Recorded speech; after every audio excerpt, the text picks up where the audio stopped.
Hey everyone, in today's episode, we're going to be talking about low dose naltrexone or LDN and ketamine therapy.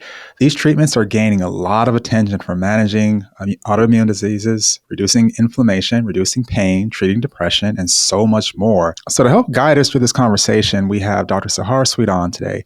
She's an expert in functional medicine and longevity medicine, and she has been at the forefront of using these therapies to help her patients and also training other physicians and practitioners on how to use these therapies safely and effectively. We'll be discussing how low-dose naltrexone modulates the immune system, reduces inflammation. We'll talk about the benefits of ketamine for mental health and chronic pain. And let's not forget how low-dose naltrexone can really help people with autoimmune conditions. So to help us learn more, Sahar, welcome to the show. All right, Dr. Swidan. I'm saying that right, Swidan, right? Yes, yeah. And so we can say Dr. Sahar. Yeah, well, I'll go back and forth. I'll go back and forth. I'm so used to calling you Sahar. I want to make sure people give you your accolades and everything like that. So I want to welcome you to the show. Thank you for making time for this. It's really appreciated. So tell me a little bit about I'm sorry, go ahead. No, I said looking forward to it. These are fun. I love doing these podcasts. Oh, it's going to be good times here. So to start with, I love knowing, because again, and just a little backstory for the listeners here, Sahar is one of the instructors for the A4M, a lot of their courses for the fellowship courses for anti-aging and longevity. And so I've been listening to her speak for like the last year and a half as I work through my fellowships. And I was like, this is like really for me, like a good treat, because I'm like, I get to kind of like talk one-on-one. So this is me not having to wait to the end of a lecture to ask you questions. I got you trapped for an hour to answer all my questions. It was a setup, Sahar. It was all a setup, right? And so, well, Greg knows I love teaching and gabbing, so I love doing these. So, yes, and I love teaching. It's my passion. So, happy to be here. Gonna be fun. So tell me a little bit about your journey and how you got from leaving the University of Michigan, doing your fellowship and getting all that done and starting your pharmaceutical company and then getting into the longevity and anti-aging. So how did your journey go to get here? Well, actually, I always said I kind of trudged East and West medicine together for the past 27 years. So when I was doing my I obtained my Doctor of Pharmacy degree from the University of Michigan. Then I continued to do a 3-year postdoc fellowship in biopharmaceutics and gastroenterology. Life would have it, I always say it's very interesting. We're put on this earth for a mission and a path, right? So, my teacher falls in love with a French man. Here I am, a 20-year-old punk, with lots of, NIH grants. We're working on some trials. And she's like in my fellowship and she's like, bye, I'm going to Europe. You can run this. I got full faith in you. And I'm like, oh my God, right? Pretty intimidating for a 20-year-old punk just off the boat, as I called it. Anyways, but the interesting part is I got to go to Europe a lot. And in Europe, they were much more into mind, body, spirit, if you will. Supplements, vitamins, physical therapy, other modalities of treating disease and disorders, and also much more into preventative medicine. Even back in the day, 25, 30 years ago now, versus us, honestly, how we were taught in school, we were basically taught Band-Aid medicine, as I called it, right? Symptom drug, symptom surgery, right? So when I went this, it opened my whole eyes. Like I started going to clinicians' office, hospitals, pharmacies to see how they were doing things so differently. I would go to the checkout counters at many grocery stores and they had something called Yokult. And I'm like, ooh, probiotics, what is that? Never learned anything about probiotics. Mind you, this was 27 years ago. So then I started researching probiotics. Oh, they got microbiome. Nobody was talking about that. We were never taught that. So what that pushed me is I was definitely in high level academia, really for 27 years, hardcore teaching, publishing. I have multiple studies, publications, books, book chapters, all that stuff. But then it really opened up my eye to this integrative, complementary, whole mind, body, spirit, connection. And I started learning so much and really meshing the teachings into both. So I always said, that what really always brought me into East and West medicine. And really for the past 27 years, I've been in hardcore academia, as I call it, because you absolutely need that. You need the science, you need the innovation, you need the research. But I think it's so amazing to add the toolbox that we learn on the other side, as my friends used to call it in the day, woo-woo medicine. Sahar, ooh, you're on that side. But now it's in mainstream medicine, right? It's getting published left and right in a lot of the very prestigious medical medical journals. So, finally I tease, back then I was wacko and woo woo. Now I'm smart and progressive. So I guess I have finally arrived. So it was never that I left that or this. I think my thing was always is when we marry our amazing allopathic training that we all get in our whatever school we go to, and we marry these other tours that you learn into complementary functional medicine.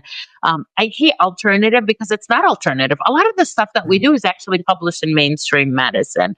Um, so that was my passion, is to bring East and West medicine. And that's when the magic really happens to patients. And I think we can get them further in treatment, wellness, and true healing versus just, fixing the problem versus trying to go to the root causes and addressing the root cause of that. And that's amazing. And I always love it when I go to A4M and there's a lot of MDs and DOs and nurse practitioners who are learning more of the functional medicine. And I always say, welcome to the light side, because in Jess, right? Because it's like, it's different, and it's not exactly what they learn in school. And then the other thing is like, and I always have this conversation, like where as a naturopathic physician, I think people don't realize we take cardiology, we take neurology, we take the allopathic courses. Our first 2 years are almost the same, and I think the difference comes in just the treatment, right? And we still learn pharmacology. Now, that being said, I think the gift of learning, some of the longevity medicine and functional medicine is how to know when to use what and where to use what. And so it becomes more of we talk about the therapeutic order. It's just like, okay, let's start with, hey, stop eating crap, get some sleep, drink some water, right? And sometimes that can be the thing. Maybe there's a supplement, there's a nutritional deficiency, and it works your way up to like, hey, this is severe. Maybe a prescription can help you for a short period of time, or, so there's a balance, and I think that's what I love about the things you do and the things I learned at A4M is like how to strike that balance and get really good at it. Absolutely. And sometimes I think we get the two camps, as I call it, right? We got, the crunchy munchy camp, right? Forget all this allopathic stuff. It doesn't work. It's, drugs are horrible. Surgery's horrible. Like, and then, crunchy munchy, like, let's, eat some seeds and sing Kumbaya, my Lord, if you will, and stand in a circle, right? And then you got the total allopaths, right? Which like, this is weird, wacko and stuff. And that's not really true because you need both, right? If somebody's in a car accident, there's no amount of supplement or wheatgrassing that's going to put that body together. I mean, God bless those people, right? We need that. We need the interventional cardiologist. When you're having an acute MI, you got to go in and you're going to open up the artery as quickly as possible or get that clot out of the cerebral veins and, arteries and stuff like that. So that's where I'm always like very passionate. And you've heard a lot of my teaching. You don't throw the baby with the bathwater. We need both. And really the true magic happens is when you have both. But there's absolutely gradations. Maybe you tease me and, I tease, and you heard me say this before. At times we absolutely need to go nuclear, right? We need the surgery. We need the drugs. We need the immunosuppressants. We need them. But is there other things that we can do like level 1, level 2, level 3 before we go nuclear? Or sometimes when we give the medications with some of these additional tools, boy, do they work so much better. Like the medications, we were just talking about this a little earlier, right?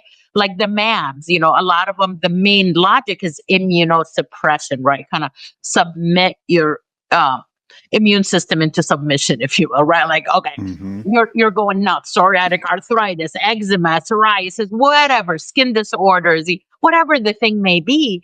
But it's like, I'm fighting an inferno, right? Like the symptom is the eczema, but it's immune dysregulation is the core problem, right? So the question is, well, what's tripping your immune system? This is where we're a bit different, right? What's tripping it? Is it viruses, bacteria, heavy metal, toxins, food intolerances? Everybody like, well, I'm not allergic to food. Yeah, nothing is closing your throat per se, but do you have food intolerances like a wheat, gluten, dairy, egg, soy intolerance that, yes, it doesn't close your throat, but it does cause some havoc and inflammation in the body. And when we clean up the gut and we have you eat a cleaner diet, sleep, reduce stress, because we know stress, God, adds to Mm-hmm. everything, right? And will that drug work so much better for you? And this chance of success of that drug working skyrockets.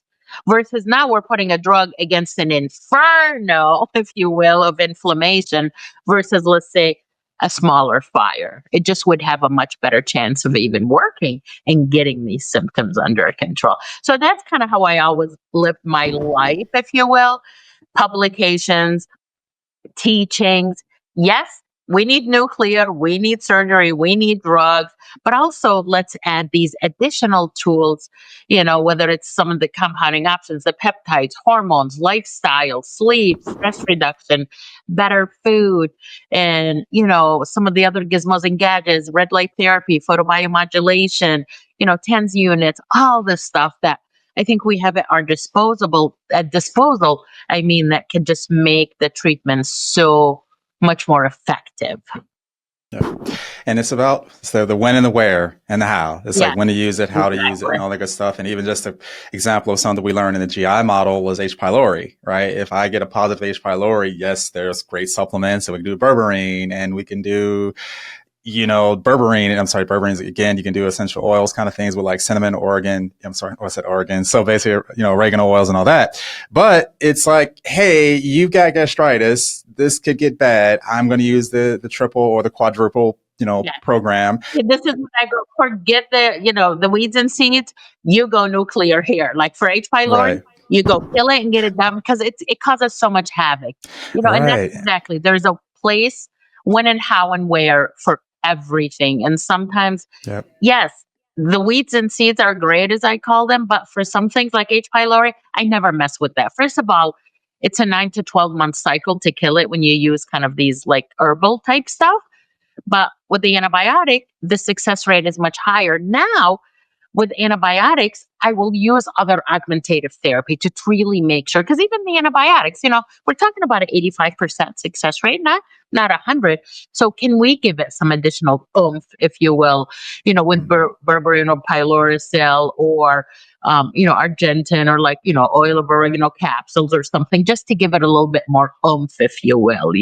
Yeah. And then on the backside, restoring the gut. But again, with probiotics, so the probiotic thing. But again, we can go all day about this, but this is how I love when you did a great segue earlier. I'm going to go ahead and run with that. This is the, professional lecturer in you, is that we started talking about like, hey, root cause of things and all these inflammatory things and immune system dysregulation.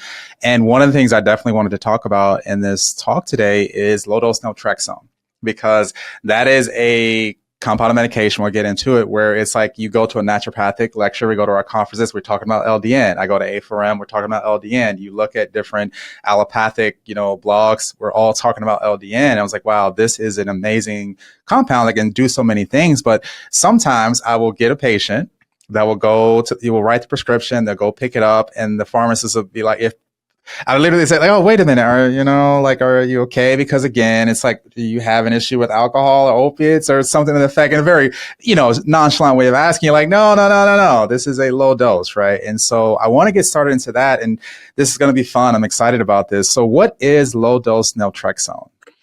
Yeah, so to kind of segue into your things, honestly, I started about teaching low dose naltrexone, God, probably 25 years ago now. And, Mm-hmm. and that's the thing. When it first started, like they would go to the pharmacy, like you said, because naltrexone, the drug, has been around forever, right? About 40 years. But high dose naltrexone, which was really FDA approved on the market to be 25 to 50 milligrams 2 to 3 times daily. And it was for methadone, heroin addiction, alcohol addiction, right? So then Dr. Bahari back in the 80s, used these pixie dust doses of LDN, or what we call low dose naltrexone. And he found out that, in his HIV patient, their immune system, he could kind of make it more robust and not be as immunosuppressed. So he started like, low dose acts very different than high dose naltrexone as an opioid blocker, as an alcohol deterrent. This is doing something for immune modulation, right? Because in HIV patients, they're suppressed. So the first thing, absolutely, when pharmacists need to, and a lot of them I think are learning a lot more about it, and the compounders obviously know this, but they need to understand the difference between low dose naltrexone and high dose naltrexone. It's very different functionality. Now, low dose naltrexone, like I said, really came about by Dr. Bahari back in the 80s. And he noticed, we're like, wow, it kind of modulates the immune system. And we know this a little bit because when we give people opioids long term, it actually mucks with the immune system and it kind of immunosuppresses it a bit, depending on the level and the dose and the duration of use. So thinking of an opioid blocker, you would think, okay, it probably does something to the immune system. So studies started kind of popping up, back in the day when I started teaching about it 25 years ago, not much about it. We have over 400 trials now on low dose naltrexone. It's kind of like the fish oil story I tease. You can Google almost any disorder and you'll find a study with low dose naltrexone now. And why is that? Why is fish oil helpful in everything? Because what's fish oil? It's an anti-inflammatory, right? What's low dose naltrexone? It's an immune modulator and really in some ways an anti-inflammatory, right? So low dose naltrexone, when you take it, it binds to the opioid receptor. So then the opioid receptors go, oh, I don't have enough of my endogenous happy pain relieving hormones, what we call endorphins, enkephalins, and dynorphins. So those are your natural endogenous, like in your body, painkillers, but they are also very modulatory to the immune system. So when the low dose naltrexone kind of binds to the receptor and it blocks it, the body goes, ooh, I don't have enough of these happy hormones, if you will, pain killing hormones, immune modulatory hormones. Let me flood you with some. And that's why you never want to take low dose naltrexone in a sustained release format, because then it doesn't do what it's supposed to. And we like to give it at night because actually we can, if we block it from the 10 p.m. to the midnight kind of hour, kind of like the PPIs, right? That's when most acid production happen. So there's also logic to why we give low dose naltrexone at night, because if we block these opioid receptors around that time, we get a little bit more bang for our buck of releasing these kind of, endogenous pain relieving hormones and these immune modulatory hormones. So what happens when you have autoimmune disease or what we call chronic inflammatory syndromes, post-viral syndromes, everybody kind of like post-COVID, long haul, post-EBV. But really what happens is the immune system is tilted. So you got like one arm called Th1, Th2, and T17 regulators. And then we have the histamine system, right? That's the itchy system. So when histamine is released, people itch. So when these kind of are tilted and off balance, what low dose naltrexone through these effects that we just discussed, it kind of helps bring things back in balance. So people go, well, it's an immune stimulator. Not really. It's more of a modulator. I bring things back in harmony and balance. Okay. I'm glad, because that was going to be my next question for those who aren't familiar with that term, immune system modulation. Because again, it's bringing it back in balance, if I'm understanding right. So if something is too high or upregulated or kind of overly aggressive, calm that down. But if something is too low, the body's going to naturally bring it back up, right? And I believe that's just bringing things in balance, which is super important for autoimmune conditions. Now, the other thing you mentioned was taking it at night. And so a lot of times, and this is good for me too, because sometimes I'm like, I get hesitant about that because low dose naltrexone can cause some really wild and crazy dreams, extremely vivid dreams. Now, is that something that is going to go over, kind of go away over time as they get used to taking it? Or is it just like, hey, just know if you take this, your dreams are going to be crazy for as long as you're taking it? What have you seen with that? Yeah. So two things. So I think part of it, like the studies, if you look at the clinical studies, most of them started with 4.5 milligrams right away, right? They did not titrate. And Yeah. I think some of the vivid dreams and some of the even sometimes insomnia or sedation occurred because they really started at the max dose, right? So low dose naltrexone in general, we bring it up slowly to that max of 4.5 milligrams, right? So I think part of it, that's why we saw some of this in the clinical trials. Now, can that absolutely cause this in normal everyday people? Absolutely. Most of the time, though, when we start it lower, so this is in non-opioid patients. So if they're not on any opioid medication, what I usually recommend is really starting almost with half to 1 milligram.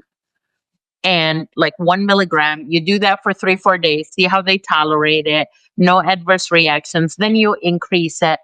When you do that, we don't tend to see some of these side effects, and even in the clinical trials, the vivid dreams, which, sometimes, yeah, they're kind of freaky, right? They were not very common. It was not a very common occurrence, but they absolutely occur. Now, that's why we like titration always with medicine. I never understood even in the clinical trials, right? In medicine, what's the first rule we all learn in school? Start low and go slow, right? Yeah. So, Mm-hmm. because you can always go up, but it's much harder to come down if a side effect or an issue happens. So I always like to start with like a 1 milligram dose if they're not on opioids, and then kind of bring that up every, 5 to 7 days until you get to the 4.5 milligram. Now, I can also tell you, some people don't need to go up to the 4.5 milligram. I mean, I always tell this case study, and you might heard me, lecture about that. I had a patient, she has autoimmune rheumatoid arthritis, who is, so we started at the 1 milligram, to, she's like, oh my God, I feel better. I'm not as achy, all that stuff. We went up to 3. And she's like, oh my God, I feel horrible. I'm so achy again. What happened? And I'm like, that's weird. And then, we cut her down to 2.5, better, but still achy. And then we did 2.25 milligram. And that's been like literally her magical dose for 5 or 6 years now. She's been on it and doing great. So Wow. my point is, you don't always need to go to the 4.5 milligram either, because some people may feel great on 2 milligram, 2.5, 3. And that's where, again, because everybody's immune balance, if you will, is going to be a little bit different, right? But that's Mm-hmm. what they did the studies, because they're trying to find a cause and an effect, if you will. But in real life, so most of the time we say, yes, give it at night because of the physiological actions that I just discussed. But also if it causes sedation, well, good. If people are having, they can't sleep well, most people have insomnia anyways, it can help them sleep better. Now, if they do have vivid dreams and stuff, like I said, the chance of that is dramatically reduced when you titrate it up slowly. But if they have that, usually that's self limiting. But if it continues, yes, you can absolutely give it to them during the day.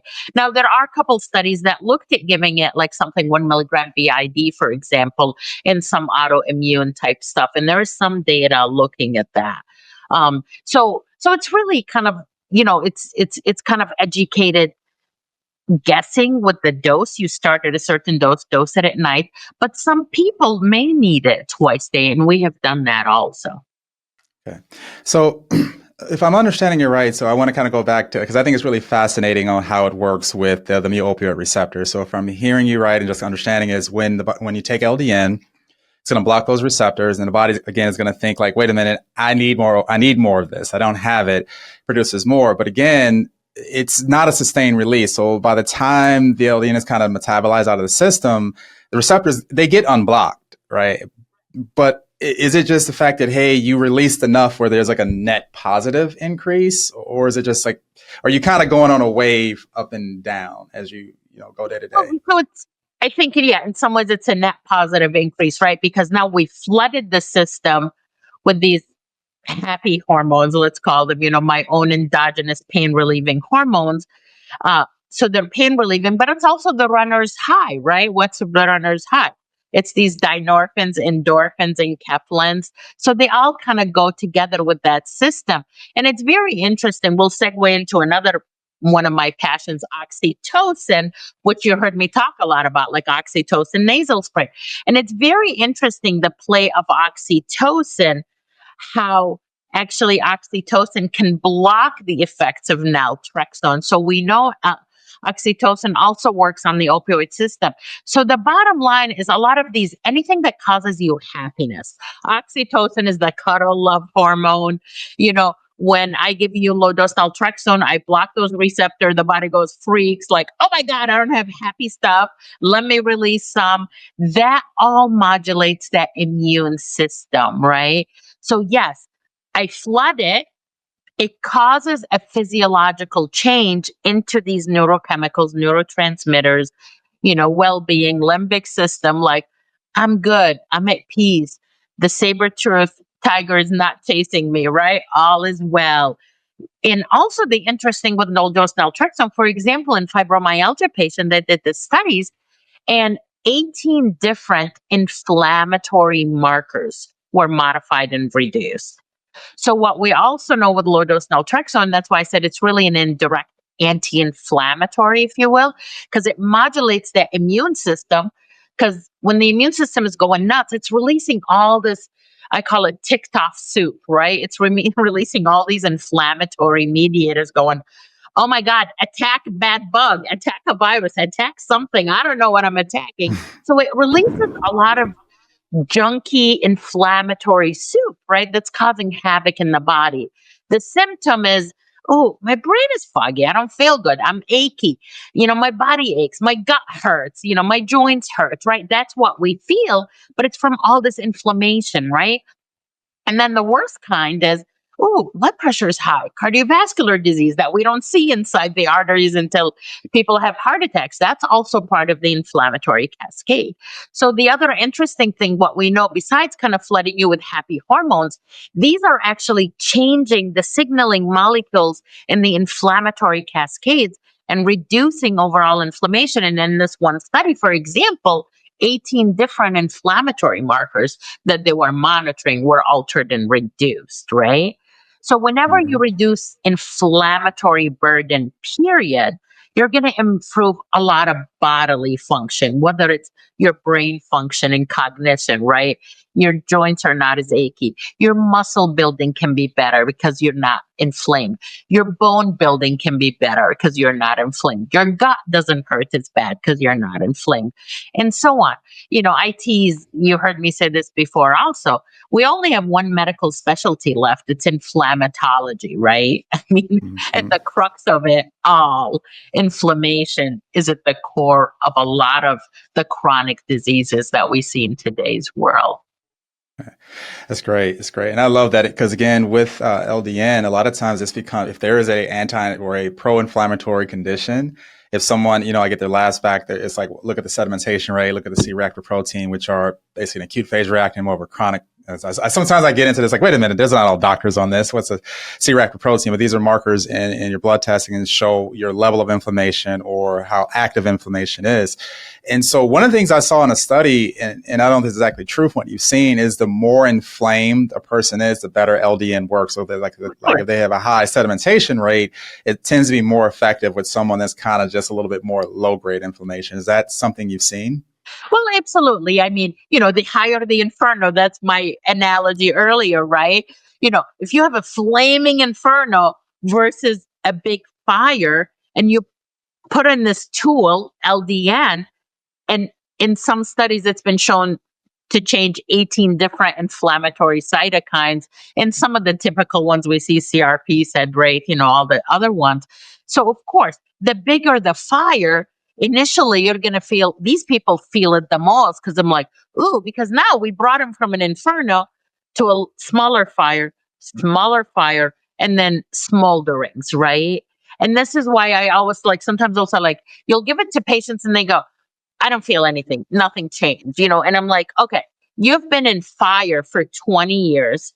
You have an inferno that you need 10 fire trucks with the biggest hose on the planet to put the fire out. It's Hmm. not going to change that inferno. Now we're going to keep docking it down and docking it down, but it's not going to be overnight. So I said, before we really like, and it depends how inflamed they are. I say minimally, you need to give this 3 to 6 months minimally to really see an effect. And the more inflamed they are, sometimes even I'm like a year probably to modulate the system while we also look for the causes that are tripping your immune system so badly and try to Hmm. find those and fix those, obviously, too. Now, a lot of people, as you know, and as I say, because a lot of people that have listened to my podcast, I always talk about the hallmarks of aging and longevity. And one of the hallmarks of aging, which I think, and you mentioned that inflammatology is everyone's part of that, is that inflammation is such a driver and and also a result of aging. So drives aging, a result of aging. So it's just kind of it's a chicken and an egg when it comes to longevity and aging, right? So because all the other hallmarks of aging cause inflammation. Now, where I'm going with this, if someone's like, hey, I know inflammation is going to drive all these chronic diseases and drive aging, is there a benefit in using LDN as almost preventative or almost prophylactically? Like, hey, I'm going to do that lowest dose 1 milligrams to kind of use this, kind of like someone would use like turmeric or certain other supplements that are out there to reduce inflammation. Have people been doing that? Have you been seeing that? Or is that even a benefit if you're not already in an inflamed state? Well, so, we call it inflammaging, right? Mm-hmm. Inflammaging.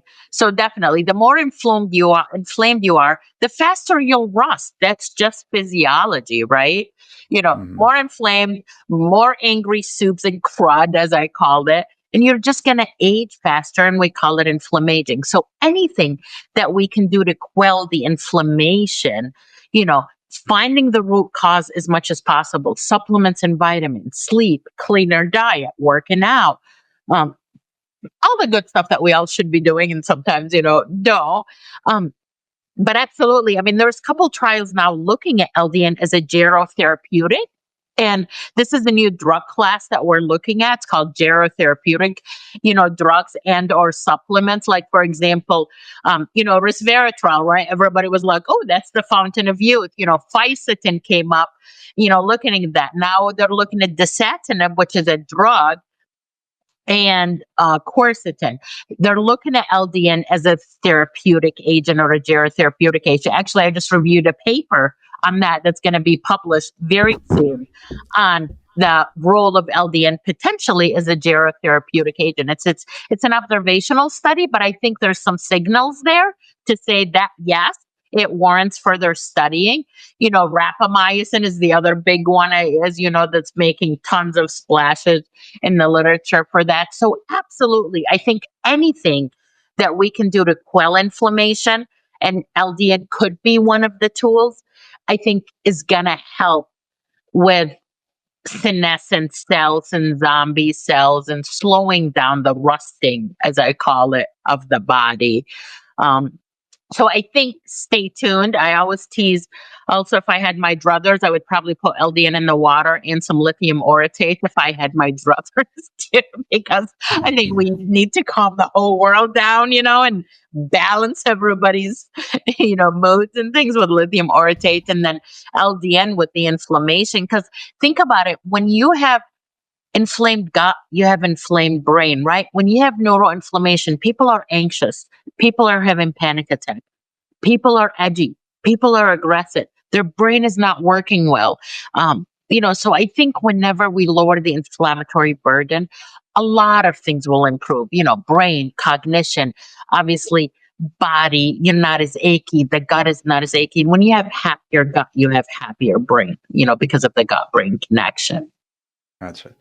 So one thing I want to make sure, again, this is my chance to ask you the questions I would love to, hijack you at the end of a lecture to do, but now I got you, a captive audience, Sahar. So when it comes to reducing inflammation, you mentioned the reduction of those 18 different inflammatory cytokines or inflammatory kind of proteins or markers. That being said, is the inflammation decrease from LDN, is it more of how it's interacting with the opiate receptor, or is it how it kind of inhibits I believe it's Toll-Like Receptor 4? Is there even there, or is one more of the driver of the MOA than the other? So definitely, and it's probably one of the best anti-neuroinflammatory things that we have currently, honestly, is LDN, right? So it works on Toll-Like Receptor 4 and 9. Not to get too technical, because I know we have Right. a Yeah. professional audience and our regular patients and colleagues that want to learn more about this. But absolutely, so we have these like Toll-Like 4 and 9 receptors, and that's where LDN. So when we kind of go to the Toll-Like receptor 4 and 9, they're almost like conductors of the orchestra, right? So it kind of goes there and it goes, ooh, let me secrete more happy hormones. It kind of binds to the full Toll-Like receptors 4 and 9, and it goes, okay, let me calm the inflammatory soups. Let's calm the cytokine storm. If there is a bad interleukin that's being released, let me balance it with the good interleukin, because we have anti-inflammatory cytokines, as you know, and we have inflammatory cytokines, right? So what it does, the Toll-Like 4 receptor, they also slow down the release of NMDA and methyl D-aspartate receptors, right? Which we know those are also the ones that are kind of responsible for spewing this inflammatory soup in the brain, if you will, right? So whenever we modulate and kind of go to these receptors, they're almost the conductors or one, the immune system is so complicated, right? But it's one arm of the conductor of the immune system orchestra where it goes, okay, let's calm this down. We got happy hormones that modulate the immune system. And now let me lower the burden of these inflammatory cytokines and maybe upregulate the good anti-inflammatory cytokines. Great, great, which is awesome. And actually, you talked about the NMDA receptor. We're going to talk a lot about that in part two And of right, this. right. So NMDA, Right. Well, yeah, and just, you know, the best thing that you can do if you want to modulate inflammation, I always say, we have 150 or 170 autoimmune diseases now, and we come up with a new name about every other day. The bottom line is all immune dysregulation, or the majority of it, starts in the gut. 80% of your immune system lines the GI tract. So whenever, when in doubt, I always say start with the gut, because if you fix the gut and if you modulate the immune system in the GI tract, you've modulated 80% of your immune system. And then it's much easier to control that inferno when I have 20% to deal with versus 100% because of a dysregulated GI tract, and 80% of the immune system lines the GI tract. So, perfect. those are always, that's why everybody focuses so much on diet and stress reduction. And it's not just the food, because they're really signaling molecules to your whole body, but also to this immune system that's just constantly surveying what's coming into that mouth all day long and how to react to it from the immunological point of view.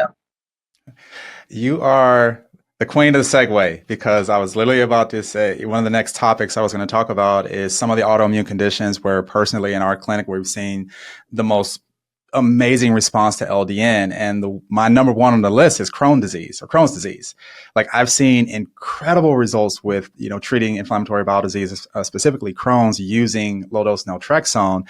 And so I really want to kind of dive into why is that so beneficial in that particular condition? I'm thinking one, the inflammation reduction, huge. And then also talking about the mu opioid receptor, but specifically with IBDs, why do we think LDN just seems to be so potent for that one? So actually, the initial studies with LDN came out. Really, the big one, besides Dr. Bahari's and HIV kind of immune, was actually in IBD and autism. That's really when LDN made the biggest splashes.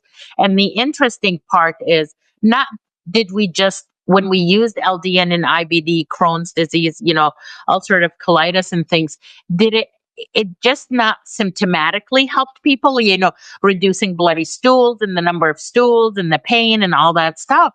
But actually, histopathologically, when they rescan these people, their GI tract was better sealed because we've stopped the attack. Basically, that's what that was saying.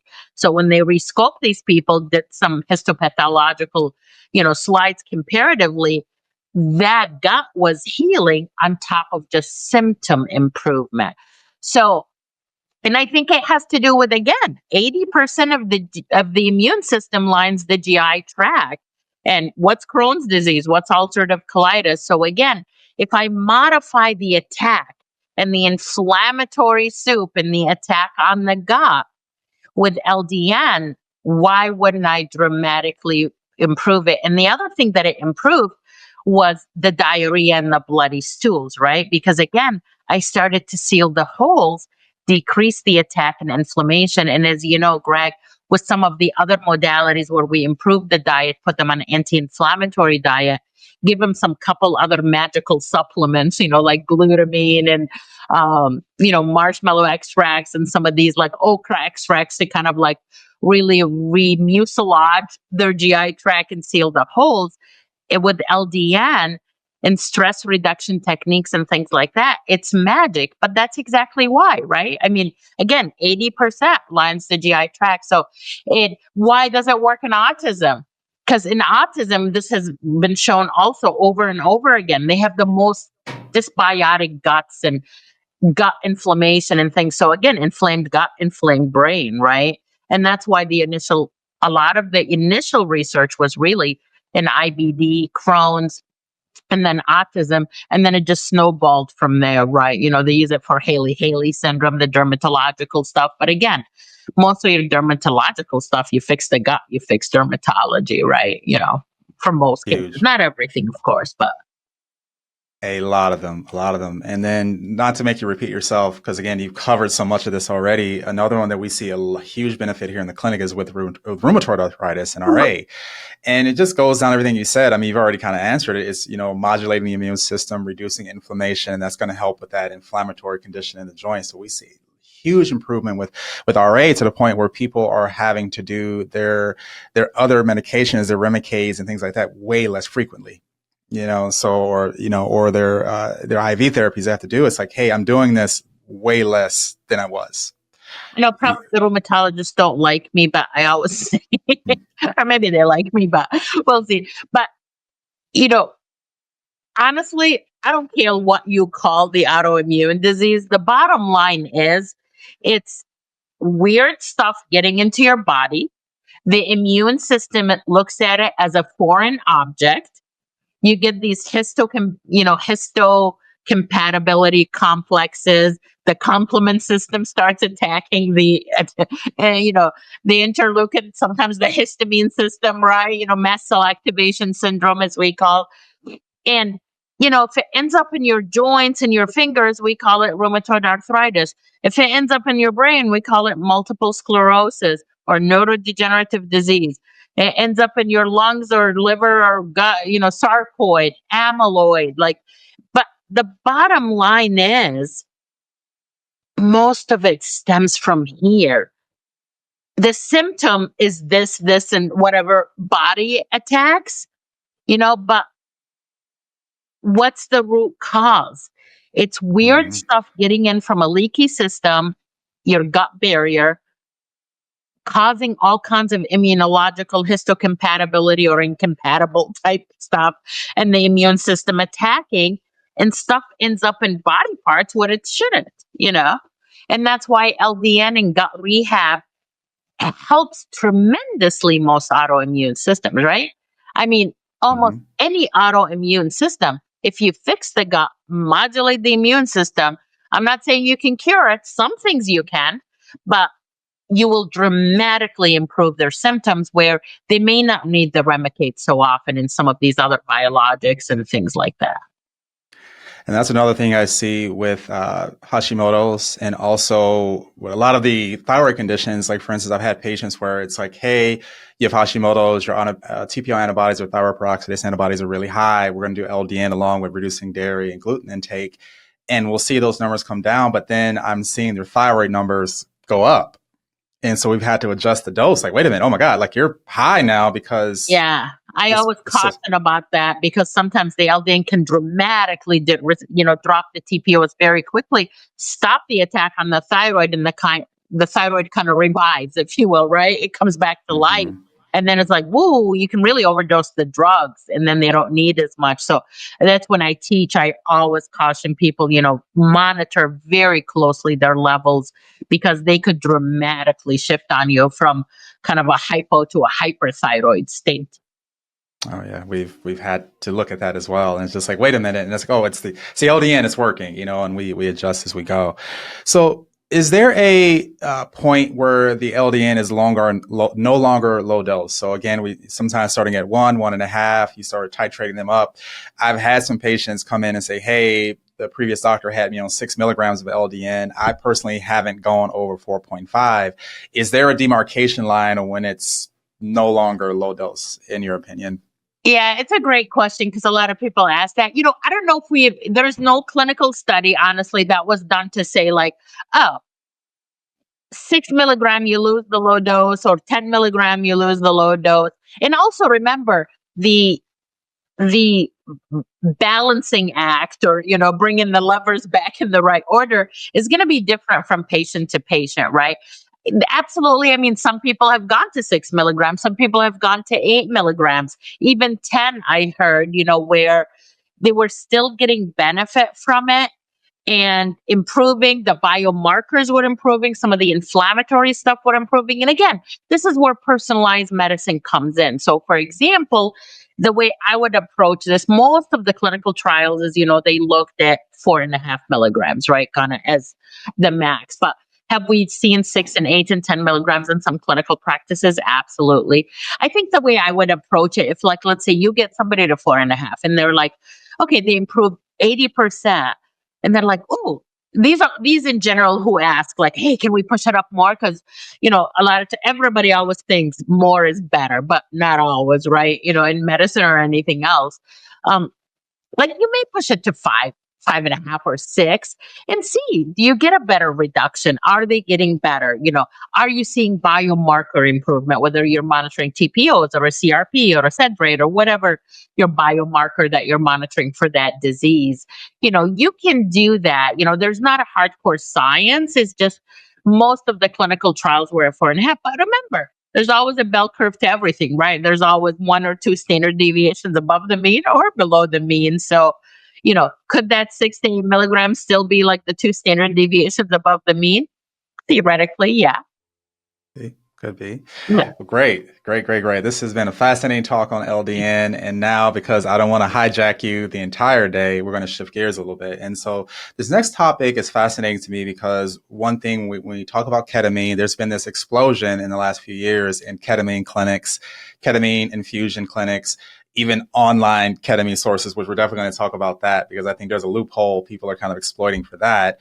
And it's just been, and if you look at the studies and you look at the blogs and you look at people, a lot of the patients, when they tell their stories, it's like, hey, these antidepressant medications were not working. They were no longer effective. I started using ketamine. My life changed, and we see that. And then we use it in some of our clinical cases here when they're in this kind of hypervigilant states, when it's like an ADD or an OCD or even some anxiety cases. And we're seeing the benefits here. But I think there's so much more to that story on ketamine and how safe is it, and I think because there's no ketamine certification, right? Where it's like, hey, I go to this course, I know how to use ketamine. So I think a lot of it is based on the research and a lot of kind of anecdotal studies as well. But I want to dive into this because, again, you had a great talk on that when I went to the neurology module with A4M on ketamine. I was like, oh, this is great. I definitely want to dive into that some more. So for those who are not familiar, they've heard of ketamine. They've heard of Special K, which kind of that street drug name of it. From a clinical perspective, what is ketamine? Ethereal, right? I know. It's like the Special K. That's in my treatment protocols here. So, what is ketamine? So, ketamine was a pre-anesthetic induction agent, right? It's been around since the 60s. The anesthesiologists use it to put you kind of in la la land, before surgeries and stuff. And it's really, so it's not an opioid, kind of like a morphine, if you will, but it does hit one of the opioid subclass receptors. It hits like the kappa receptor. And then we also learned that it's an NMDA blocker, an N-methyl D-aspartate blocker, which is one of the probably most potent agents that we have for blocking the NMDA receptor. So what does blocking the NMDA receptor do? So when you block the NMDA receptor, you really kind of decrease the inflammatory cascade. A lot of, like, neurokinin, substance P, and just lots of, AMPA receptors with the NMDA. It just kind of spews a lot of inflammatory soups. And when it first made splashes for use as outside of the anesthetic realm was a really refractory depression, right? So people started using these ketamine clinics. They would do IV infusions, and these like very depressed refractory people where nothing worked, even sometimes ECT, they would infuse them with ketamine, and it's like, whoa, 24 hours they were changed, like literally. And it makes sense, right? When we stop NMDA receptors and AMPA receptors, we stop neuroinflammatory cascades, we stop the mush and the inflammation and the fire. So the neurotransmitters also have a better chance to be produced. Sometimes those people have a lot of other metabolic things, not to get complicated. They tend to have genetic SNPs with methylation where they can't what we call neuromethylate and make their happy hormones. They have, genetic SNPs in the COMT, so they can't make their like glutathione and detoxifiers and also in the methylation cascade. So that's kind of when, ketamine outside of the anesthetic realm is like, wow, this is really effective for refractory depression. But it's like the problem was, well, you can't strap people to surgery centers and infuse them because, you know, people sleep, they get sedated. You got to monitor them, and monitor their vitals, their breathing, all that stuff like we do when we put them under anesthesia. So then they started, some of these other places, compounding pharmacies started making like ketamine nasal spray, ketamine troches, so the treatment could be continued as an outpatient. Now, the other interesting thing is magnesium. It's the best blocker for the NMDA receptors. So magnesium is the gating ion for the NMDA receptors. So I always said refractory depression people, pain people, unless they have contraindications like heart blocks, kidney disease, those kind of things, they should all be on magnesium because you put a cog in their wheel, if you will, with magnesium, and then you slow down the effects of NMDA receptors. So you slow down the spewing of inflammatory mediators. And really what we're finding out with refractory depression, it's really what would they call it, inflammatory depression now, right? There's really a subset where it's inflammatory depression. They're using ketamine for pain. No surprise there, right? When I decrease inflammatory soup, I'm gonna decrease central sensitization. So it's kind of like when you burn your finger, right? When you put it under hot water, when you touch it, it's sensitized. Well, the same thing happens in the brain when it's constantly bombarded with pain signals, let's call it. And then it becomes what we call centrally sensitized or central pain syndrome. So when we give LDN and block, ketamine, NLD, actually, I love that combination actually for that. Now I'm working on two systems to kind of decrease the inflammatory soup, this brain sensitization, and then the pain signals don't feel as big and hard, if you will. And so the other place where ketamine is making huge splashes, besides refractory depression, is honestly refractory pain, especially in centrally sensitized pain, like CRPS, phantom limb pain, and some of these other harder to treat pain syndromes. They're looking at it, of course, now in some other neuropsychiatric illnesses like PTSD, anxiety, ADD. But again, I go, no surprise there. Why? It's just a brain on fire. That's the bottom line. With any of these, you can call it again, whatever soup or du jour disease that you want to call it. The bottom line, it's a brain on fire. When your brain is inflamed, it's going to spew all these inflammatory crud.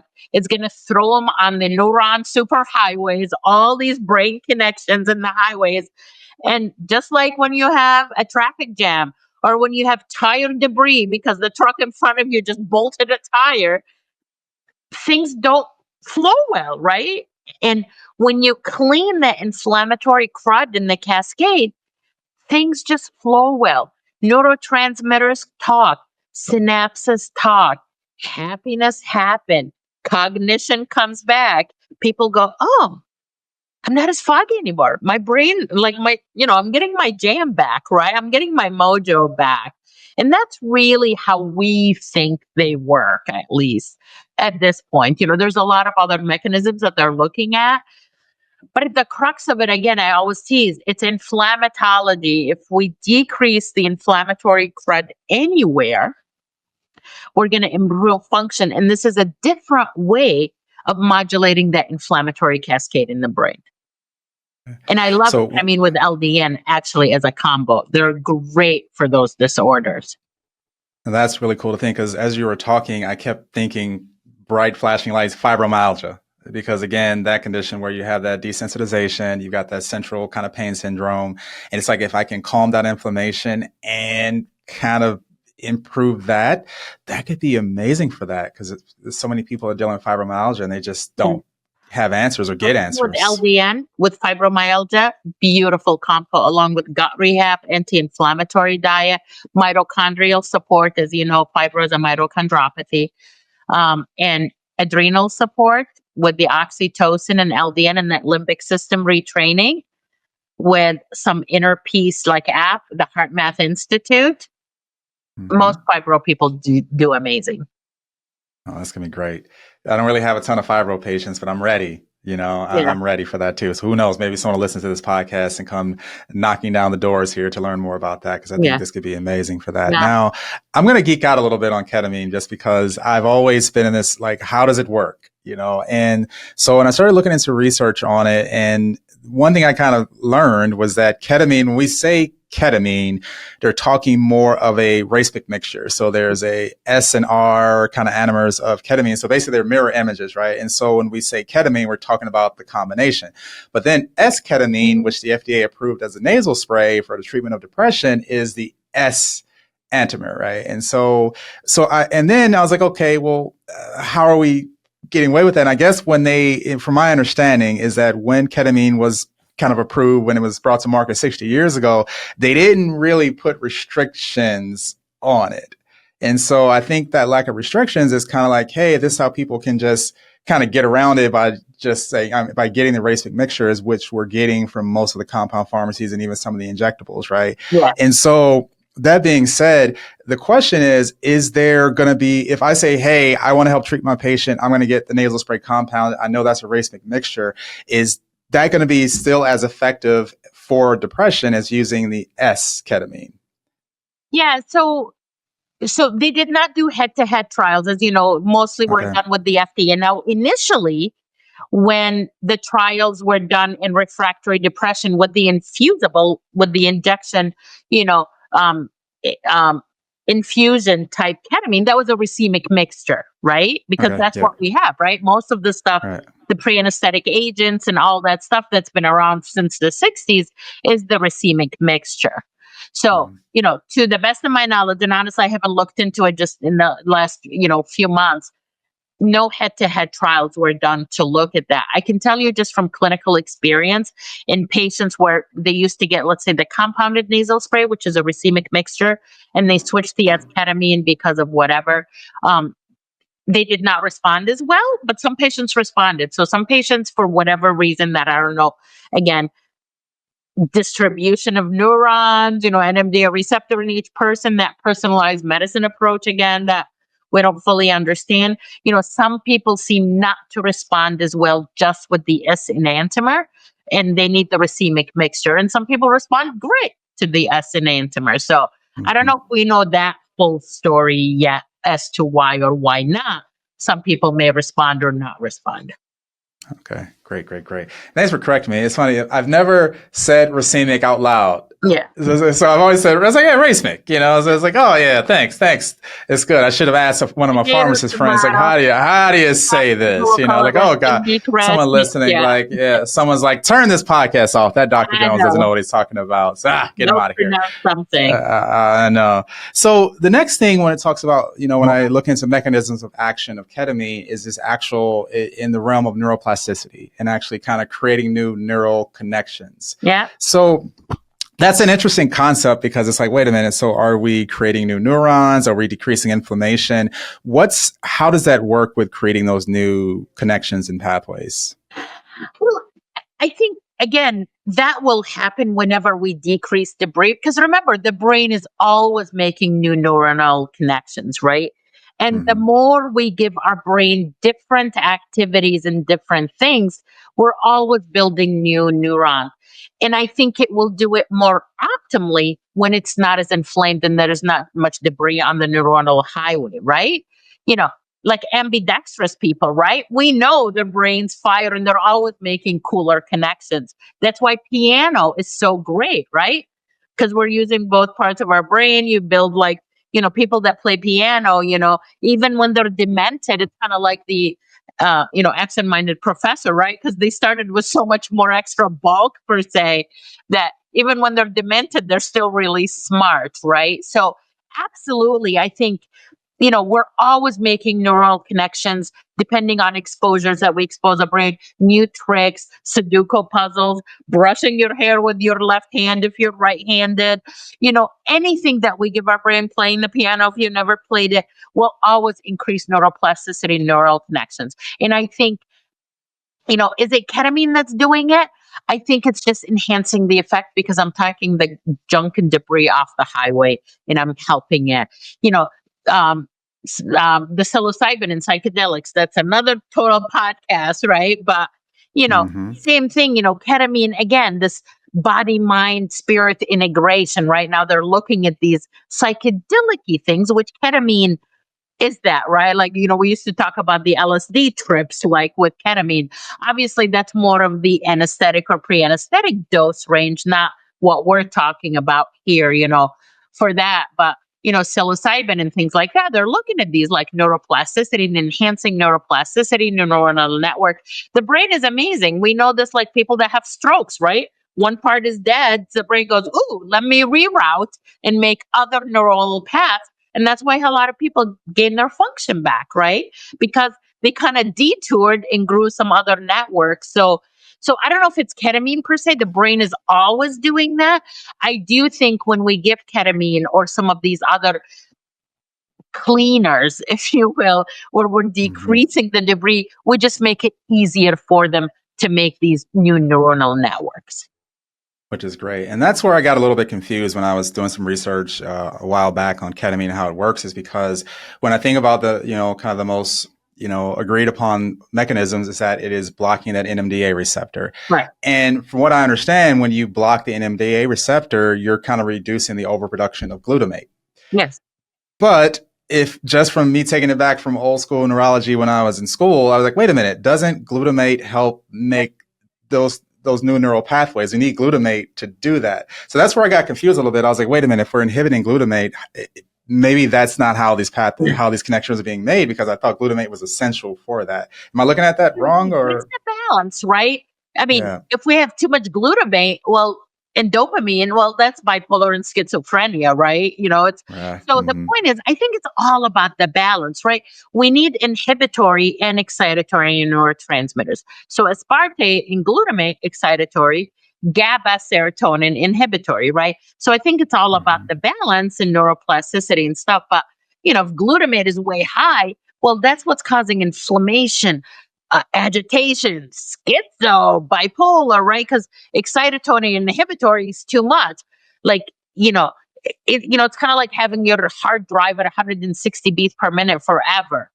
Well, it's not Mm-hmm. sustainable. So if you keep high glutamate all the time in the brain, well, that's not good either, right? So Right. again, I think and also remember, you never inhibit things 100% ever, Right. right? Mm-hmm. Because you're always making new cells. Like that's another thing. When people go PPIs, well, you never inhibit acid 100% because you're constantly making new cells that make acid, right? Same thing in the Right. brain. You're constantly turning new cells and that do their job, right? Exactly. So almost done. I got a few, I got a couple more questions that I'm Yeah. just like, I do not want to let you go before I ask. And the first one is, when you look at the treatment of depression with ketamine, one of the things I found fascinating is the fact how fast it worked. Whereas sometimes when it's starting or you're getting on an antidepressant medication, it may take weeks, where some of the studies are showing that after one infusion or even one treatment with a nasal spray, those antidepressive symptoms were improved for days to weeks afterwards. And that's just with one treatment. And so that being said, because you metabolize it way faster than that, so is this more of just the kind of things we're talking about with the glutamate balance, or is it that neuroplasticity? I guess the question is, why do you think it works so long, where with other medications, you got to take them every day, sometimes multiple times a day? So, two things. One, I think a lot of the antidepressants, like the SSRIs or the SNRIs or the SNR-DOIs, I call them the, serotonin, Mhm. norepinephrine, dopamine inhibitors, um, and this is why sometimes like, well, the SSRI is not working. But the problem is their gut is atrocious. 95% of the serotonin is made in the gut. And with the gut brain connection, that's how serotonin makes you happy.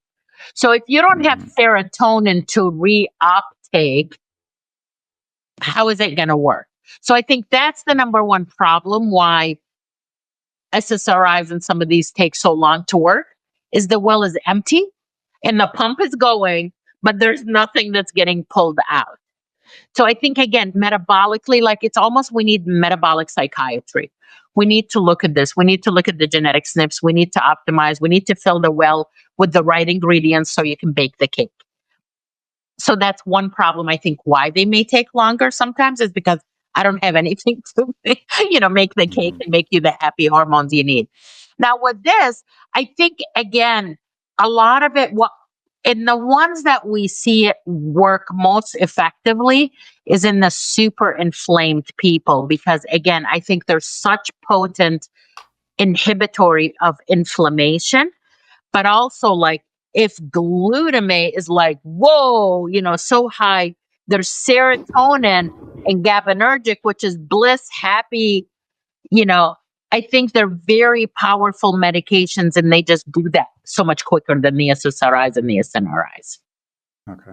Which is amazing. Yeah. So again, the results can be incredible for people. But again, we're going to talk Good. when we Then close why this out stop? about, Most yeah. people even, and that was the problem is like, oh my God, like, do we bring him in because most of the time it's lasting for 2-3 weeks at best, right? The infusion. And that was the thing, like, God, you got to bring people every 2 weeks for an infusion, then how can we now maintain them as an outpatient, if you will, on that treatment? And I think that's what led to a lot of like the sub-Q, the oral, the nasal formulations, and some of these other telemedicine companies now that are blooming, no pun intended, everywhere, with the ketamine, troches or those kind of things for depression, right? And I do think one of the companies, it's called Bloom, actually. Oh, it is called Bloom. They're out there. So you are, like I said, Queen of Segue, first of her name, if you're a Game of Thrones fan, because you are so great at this. Because my next question was literally, let's talk about the different delivery options of ketamine, because there's IV, there's intramuscular, there's sub-Q, there's oral troches, there's nasal sprays. So I guess the question is obviously, can you, again, just as the big picture here, what are the pros and cons of those different delivery options for ketamine? Well, obviously the injectable, the IV, the IM sub-Q, I mean, those, you never want to muck with those at home. Okay. Do not try Mm-hmm. this at home. These should be Mm-hmm. under medical supervision by Mm-hmm. highly trained professionals that know how to administer the right dosing, the monitoring parameters. These things will put you to sleep. There can be some side effects, so obviously the IVIM sub-Q, that's for the professional arena and realm. Obviously, oral, nasal, and troches are under professional guidance also. Like, I know there's a lot of ketamine on the market, just like there's fentanyl on the market. Please do not ever go there. We have a lot of highly trained professionals that know the proper use, the proper dosing of oral or nasal ketamine as an outpatient for a variety of indications that we've been discussing, but these should be under medical supervision. Um, but that's when you try them. Obviously, the IVIM sub-Q usually done in offices, in surgery centers, ketamine clinics, whatever you want to call it. Nasal and oral can be obviously in the outpatient setting under the proper medical supervision. Yeah. And And make people will sure you pick still. your compounding pharmacies wisely too. Make sure they know how to compound these. Make sure that if they're nasal, they're in metered nasal sprays. So we know exactly what dose you're getting per spray and it's measured. Oral, make sure it's properly made because you don't want a bunch of the drug in one troche and none in the other. So, Mm-hmm. pick your compounding pharmacies wisely also. We teach clinicians what to look for in compounding pharmacies so they can make sure, they're doing the right things, following the best in standards. We have a lot of boards, kind of like Joint Commission. They're called PCAP accreditation. for compounding pharmacies to make sure they're doing this properly for you. And it's good to know that too, again, because again, as a naturopath, like we can do IM and sub-Q office setting, can't do IV because I think you have to be an MD, and especially I think an anesthesiologist are trained in that because Yeah. of the safety of it, because it can be dangerous to get an IV if the dose is too high. But I also heard patients, that obviously not for me, thank God, but it's like it would say like, hey, they were on a troche or a nasal spray did too much and they dissociated. They were literally in the kitchen like, where am I? What am I doing? They didn't expect that to happen, because the dose is so much lower in a troche or a nasal spray, especially because you're only getting, depending on how strong it is, you may be getting 5-10 milligrams, Like a with spray, nasal, I always recommend you start with 1 milligram. I mean, Mm-hmm. you know me, you've heard me this. I'm totally conservative, Nelly, because you can Mm-hmm. always go up, but it's much harder to come down, And Mm-hmm. so, because you never know, some people are really sensitive to drugs, right? That's why even some of the clinical doses in clinical trials that were done with oral and the spray, like I would never, ever start with those doses because, again, in clinical trials, these people were under medical supervision again. Sometimes they may prescribe you these and you go take it in the kitchen, like this one example you just gave. It's not in a clinical trial under medical supervision. I always Mm-hmm. recommend, I literally nasal, you start with 1 milligram and you go up, Yep. you can Nice and always, low. and then next time, Always go up. fine, you can make it a little more concentrated, right? So they're not spraying as many sprays. But Right. no, we always learned with any drugs or supplements, you start low and go slow, right? I mean, it's just Exactly. medicine 101, I call it. Yeah, and it's safe. And it's safe because there is and that's again the segue, Sahar. I mean, you're just the best for this. So again, that being said, what are some of the cautions and risks when it comes to ketamine therapy that you educate your pharmacists and your patients with? Yeah, so I mean, it's very dose dependent, right? I mean, it could be from anywhere. Some people may feel a little nauseous, a little headache, sting in the nose because you sprayed it in your nose.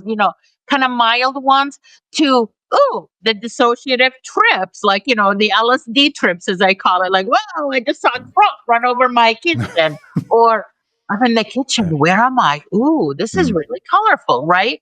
I mean, it's a mm-hmm. huge dosage range. And it's very dose dependent with ketamine. And that's why you start low, it goes slow. For the most part, it's very well, tolerated. Can it cause sedation, somnolence, a little nausea, some headaches, blood pressure elevation in some people? You got to monitor that. And I would not use it in people without uncontrolled blood pressure until you get it under control. Um, to, the trips that we talk about, but on the low doses that we're talking about, mostly make sure their blood pressure is controlled, some nausea, vomiting, headache, and then you just slowly bring it up because you definitely don't want to cause the blood pressure elevation, put them in the sedation and sleeping on the wheel or anything like that. And obviously the Mm-hmm. dissociative trips, or as I call them, the LSD trips. Right. And just like most other medications, I was looking at some research and some studies on long-term use of it, that the body can kind of adapt to it and their dose needs to be higher to get the same effect. And hopefully we don't get to that point because again, it's just like, well, use what you need to get the benefit done, get the benefits of it. And Right. maybe that's where you stop. And it's not something that's Right. I don't think this is designed to be a daily, monthly, yearly, everyday thing. And interesting, one of the things I saw was, and again, I don't know if this is like with super duper high dosing, because the dosing when we think for mental health is really low, depending on the study you look at, anywhere from 0.25 to 0.5 milligrams a kilogram, where the Right. anesthesia dose is significantly higher than this. Right. But Exactly. it talked about long-term, actually some issues with the bladder. And I think that was more so using high dose IV or IM. Am I looking at that right? Because not from a nasal spray. Right. Is that a caution I need to be talking to patients about, or is that? And honestly, I also look at these as a little bit of a band-aid while we look for the cause. Because again, Mm-hmm. why is the brain on fire? So again, the symptom is anxiety, depression, ADD, bipolar, schizo, pain, central pain, CRPS, like whatever, right? These are symptoms, right? Is there a root cause that we can find and fix? Because do I want them on ketamine for the 10 to 15 years? Probably not, right? So the question is this a great way to get them out of their severe depression where they can join life, start doing things? If we need to fix their gut, eat healthier, exercise, it's a great motivator because I pull them out of their dark place, right? Mm-hmm. If they're pain people, I decrease the intensity of their pain so I can get a fibro patient to even just go in a warm water bath and just sit and get the lactic acid out of their bodies. I call it like, don't exercise, just sit in the warm water, like Mm-hmm. to me, it's almost like a motivational tool initially to pull them out of their dark places, decrease the pain intensity so we can start doing the good stuff with them to eat healthier, exercise, move, sleep better because their pain intensity is bad. They can sleep better because they're not as depressed. They're not in that dark place where they can't get out. While we find maybe, and we don't always find a cause, right? But where we can look for cold, is it mold exposure? Do they have Lyme that's been undiagnosed? Do they live in a moldy building? Do they have bacteria? Is their ABV titer 50,000? You know what I mean? We look for these causes that could be causing this neuroinflammation and inflammation, whatever the heck is going on in the body. So I look at them not as a lifetime treatment, but as a tool while I continue on this other journey of exploration and healing with them. Perfect. Gotcha. Well, I appreciate that. Now, so I got to circle back to one because I know we kind of blew past it, but I want to make sure if I'm understanding correctly. Kind of going back to that options of treatment. And again, we don't have to belabor this. We can kind of keep it quick. But if I'm understanding is when it comes to like the IV-IM sub-Q, the big pro is that obviously you can do a higher dose than what, if needed for that patient, than doing the troche or the nasal spray. But also they're under supervision just to make sure they're not going to have a negative response to it, and they can be monitored while they're in that therapy. But from a con perspective, because the dose is higher, the time to recovery, some of the side effect profiles can be higher with the nausea, disorientation as well. Absolutely. The higher the dose, the very dose dependent side effect. Right. Yes. Gotcha. And for the nasal sprays and troches, because the patient can use those at home as needed, the dose is lower, whereas it's a better safety profile. So they're a little bit. Teach them not to do, because sometimes, patients are like, "Well, if one is good, 50 sprays is better," right? Oh, I know. Right. You got to caution them, like, no, not with this drug. You don't do that, because you could get in trouble. Yeah. And I think that's kind of the risk of from a con perspective, is that they can do too much of it or do it too frequently because they have access to it. Is very critical, especially with ketamine, honestly. Right. Exactly. Well, this has been amazing. I really appreciate you making time for this. This has been an incredible episode. You are now officially on the hook to come back and do this again, because I felt like, so no problem. Oh God, I know. We could have did like 4, and before we got on, we're like, oh my God, like this could be like a 3-hour podcast. So we had to really there's so many other things I wanted to talk about, but for the sake of time, we're going to kind of save it for the next episode. Another one, and happy to talk about anything. So for sure. Now, before we let you, it was a pleasure seeing you. Oh, I know. Well, you'll see me again in 2.5 weeks because I will be getting more training from you guys. So before you go, for people that want to learn more about what you do, some of your books, some of your publications, where can we find more information about you? Easy. Just go to sahar.world. It's all under one world. Keep it simple. It's just sahar.world, and you'll find me. All the fun that you want. All things Sahar is IT. So. All right. We will go do that. And I will put that link in the show notes for anyone who wants to know more. So don't worry about, spelling, but it is SAHAR for those who don't know. And it'll be in the show notes. So I want to, again, thank you. Hey, everyone. This has been Dr. Greg Jones in the Optimization Academy. We are excited and happy for your listening and your viewership. And we will see you all soon. And we'll see you on the other side. Keep on getting better. Keep optimizing, y'all.